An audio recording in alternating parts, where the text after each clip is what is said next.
Hello दोस्तों, क्या हाल चाल। देखिए, आज मैं आपके लिए एक शानदार टॉपिक लेकर आ रहा हूं जिसका नाम है समीकरण।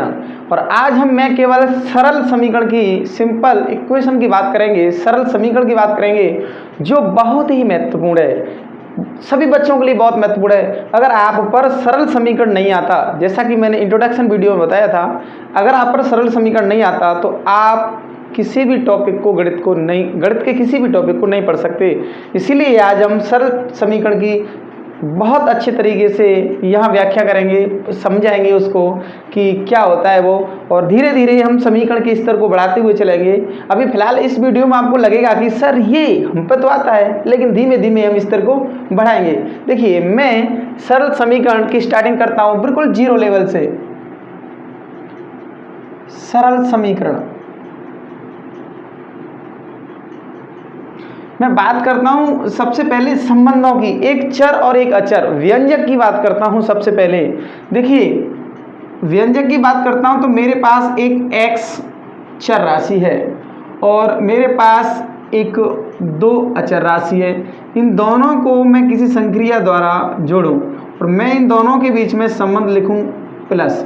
तो आप दोस्तों अच्छी तरीके से जानते हैं कि x + 2 इन दोनों के मध्य प्लस का संबंध है। और यदि मैं इनको x - 2 लिखूं तो इन दोनों के मध्य माइनस का संबंध है। इन दोनों चीज़ों को तो आप भली भांति जानते होंगे, लेकिन यदि मैं लिख देता हूं 2x, आपको कोई चिन्ह दिखाई नहीं दे रहा, फिर भी इन दोनों के मध्य, मैंने आपको बता चुका हूं पहली वीडियो में, इन दोनों के मध्य संबंध गुणा का होता है। और यदि मैं लिख देता हूं x/2 और इसका दोनों के मध्य संबंध x में 2 का भाग लग रहा है, इसलिए ये संबंध आपका भाग का होता है, x में 2 का भाग लग रहा है। ये संबंध आपके लिए बहुत महत्वपूर्ण है यदि समीकरण समझना है तो यदि मैं आपसे पूछता हूँ 5x, तो मुझे बताइए 5 और x में संबंध किसका है। दोनों में संबंध गुणा का है, दोनों के मध्य चिन्ह गुणा का है, जो दिखाई नहीं दे रहा आपको, केवल हम दोनों में संबंध गुणा मानेंगे।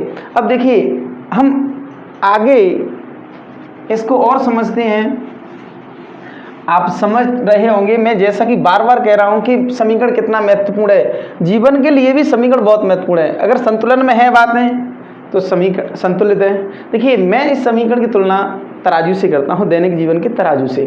देखिए, मैं बात करता हूं समीकरण के अंदर बराबर का साइन आता है, और अगर मैंने यहाँ लिख दिया x + 3, और तो बराबर के बाद जो वैल्यू होगी वो इसके बराबर मैं लिखता हूँ कितना, 5। इसका मतलब ये पक्ष और ये पक्ष दोनों बराबर हैं। इसको मैं दायां पक्ष बोलता हूँ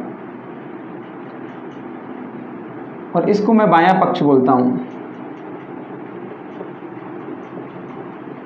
ये 2 पक्ष होते हैं, दायां पक्ष बायां पक्ष। हाँ, इतना। अब देखिए, मैं यहाँ x का मान ज्ञात करना चाहता हूँ। आपको पता है यहाँ x का मान कितना रखें, कितना होगा कि इस टोटल का मान इसके बराबर हो जाए, तभी तो समीकरण होता है। तो यहाँ x का मान कितना रखेंगे जी, कितना रखेंगे जी, 2। कितना रखेंगे, 2। यदि x का मान है, यदि आप 2 रख देते हो तो 2 + 3 = 5। इतना सही है, ये बातें सही हैं, लेकिन हमें तो समीकरण के मान ज्ञात करने हैं, हमें तो समीकरण के मान ज्ञात करने हैं। देखिए, समीकरण के मान कैसे हैं।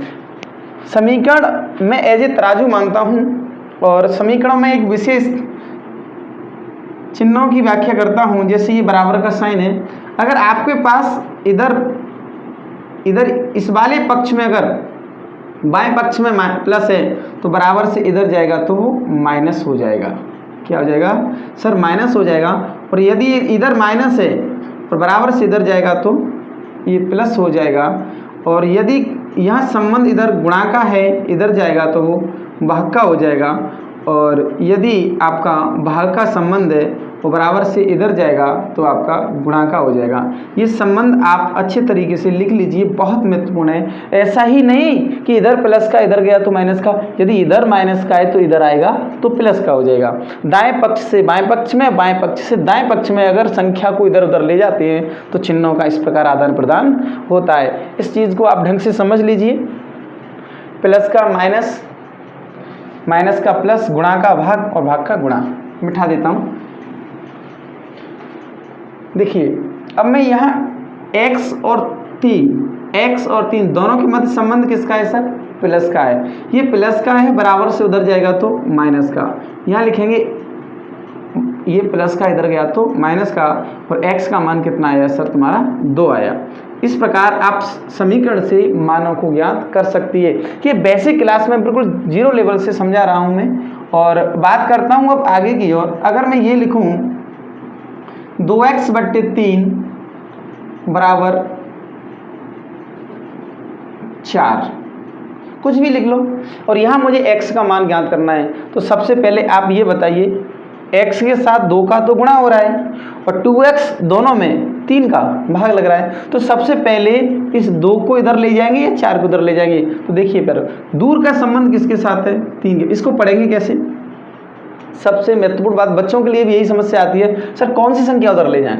तो इसको पढ़ेंगे 2x/3। तो लास्ट में किस संख्या को पढ़ रहे हैं? 3 को। तो पहले 3 का उधर पक्षांतरण करेंगे। तो इधर किसका संबंध है? भाग का। बट्टे का मतलब भाग। मैंने पहली वीडियो में बहुत अच्छी तरीके से समझाया है कि भाग के क्या क्या चिन्ह होते हैं। इधर मैं लिखूंगा 2x बराबर 4, इधर भाग का संबंध है, इधर हो गया सर किसका? गुणा का। यहाँ लिखूंगा 2x और यहाँ 4×3 12, 4 का 3 से गुणा कर देंगे तो 12, और यहाँ x। अब देखिए 2x हमें मान किसका चाहिए? x का। तो ये भाग गुणा में है, ये संबंध किसका है? दोनों का, गुणा का। तो इधर बराबर से उधर जाएगा तो भाग का, उस पक्ष में जाएगा तो पक्षांतर लगाएंगे तो क्या हो जाएगा? भाग। इस प्रकार x का मान कितना आएगा सर? यहाँ 6 आएगा। धीरे धीरे हम इस समीकरणों को धीरे धीरे अच्छे लेवल तक ले जाएंगे। मैंने बिल्कुल स्टार्टिंग से इनको स्टार्ट किया है। और एग्जाम्पल लेते हैं, देखिए। और अब मैं एक बात करता हूँ आपसे कि मैं पहले भी कह रहा था कि समीकरण की तुलना मैं करता हूँ सर तराजू से। जैसे कि आपका एक तराजू होता है,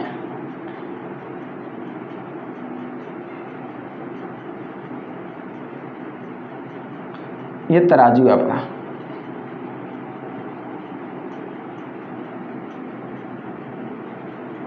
अब देखिए तराजू में यहां बराबर का साइन होता है,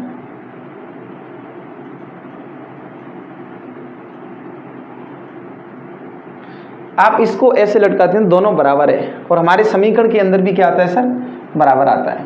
ठीक। यदि मुझे बताओ, यदि इन तराजू दोनों में दोनों पल्ले इसके समान हैं, दोनों तराजुओं में मैं समान संख्या रख देता हूं, दोनों पलों में मैं 2-2 किलो वजन रख देता हूं, 2 केजी रख देता हूं, तो समीकरण बराबर रहेगा। सर आप कहोगे बराबर रहेगा क्योंकि दोनों में समान रख रहे हैं। अगर दोनों में से मैं 1-1 किलो केजी उठा लेता हूं, 1-1 केजी उठा लेता हूं, कोई भी वस्तु हो सकती है, दोनों में से 1-1 केजी उठा लेता हूं, तो भी समीकरण तराजू क्या रहेगा? बराबर रहेगा।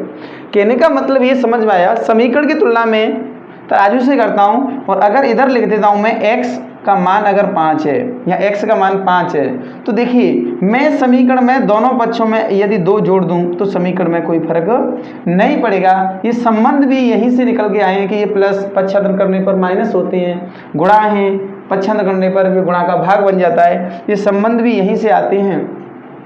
और यदि मैं दोनों पक्षों में 3 का डिवाइड कर दूं, भाग लगा दूं, तो भी समीकरण में कोई फर्क नहीं पड़ेगा।